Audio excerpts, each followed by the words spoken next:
You could buy a new light bulb which saves more power, but then you can leave the light on the whole entire day and night, and whether that's kind of counterintuitive. It's a lot of competing interests sometimes too, where you just feel like if you read it, you understand it, I know it, But there's also, there's a lot of things you can fall into too, basically, there are other people doing it, other people looking after it. There are people that are paid to solve this kind of issues. Political leaders are here, so basically, they're going to be, they're tasked to if it's a big problem, they'll deal with it. You've got heaps of kind of like ways out for people to console themselves with their inaction. It feels like, I don't know what the period of time is, 5, 10, 15 years. As you said, there was a period of time within news where it was providing both sides of the story. Like, is climate change here? Is it real? By no means am I stating that everyone in the world, everyone in New Zealand believes in climate change. We know that's not true. Even if it is only 5%, we know that's not true. It feels like we're more landed in this place where a majority of people, or at least far more than 5, 10, 15 years ago, believe climate change to be existing, can point to certain issues that, in everyday life contribute to that, whether it is consumption of meat, emissions from cars. The Joe Public layman New Zealander is way more informed than we used to be, but everyone might be making incremental change, but it doesn't necessarily mean that what has happened in the last however many years has an action matched the amount of knowledge changing that has gone on for people. Yeah, well, if you look at global emissions, they have been rising. If you look at our emissions at South, I think from like 1990 to 2021, basically, they're growing on average 0.6%, a year. And then so basically, we are not doing enough. So even though we feel like we have, and then, in some cases, some people might be doing a lot, okay?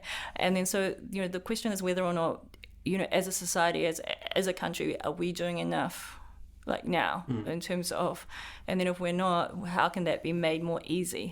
And then so this is where your structural change and the institutional infrastructure change and everything that needs to take place.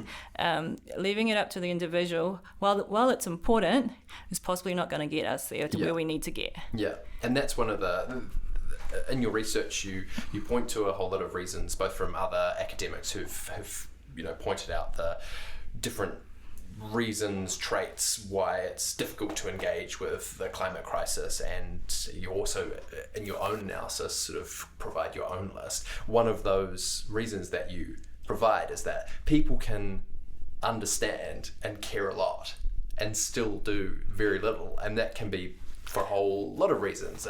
What they do can be like tokenistic, or people can see the issue, believe something needs to happen, but feel completely helpless. There's the classic, well, I know the stat isn't going to be right, but like 80% of the world's emissions come from X number of corporations. That I've had those conversations with people, and it can be pretty hard to fault that line of thinking. Like, when we know that for the most part these massive corporations are doing the most damage, it's all very well for an individual to understand what's going on and know what they can do in their own lifestyle to make change.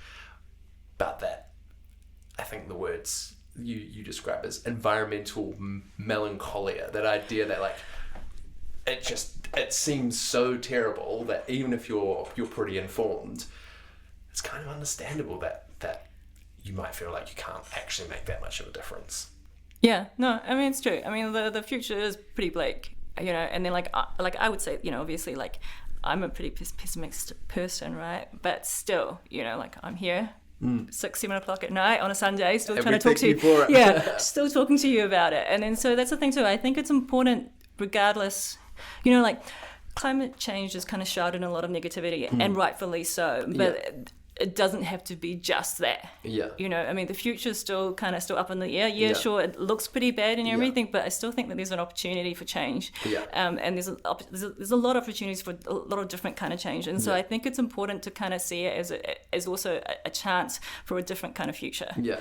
Okay, so there's a lot of things that can still be shaped. We're talking about changing basically, our electricity, our transport, in terms of even our interactions of day-to-day life, in terms of even basically, how our food food systems are. So there's a lot of change that can happen, and then you can actually steer into a bigger, better, brighter kind of future than what's basically looking ahead to us right now. Yeah. So basically, I think it's important. I think it's important to still invest in the future. Yeah, and part of that is this conversation that we're having, and what your research investigates is we need to figure out why people can care and want to make change, but don't or can't. Like what is it that is in our humanity that makes us feel so unable to make change, and how can we slightly reframe what is going on with the climate crisis and how that relates to like any given individual, depending on where they are in life, what they do for a job, where they live, like how. I don't know.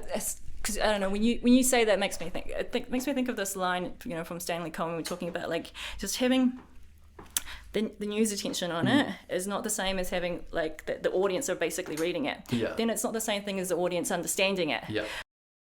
Thanks for watching this episode preview from Season 3 of PhD Unpacked. For full episodes, find us on Spotify, Apple Podcasts, and all other listening platforms. And for more content and tidbits, check out PhD Unpacked on TikTok and Instagram.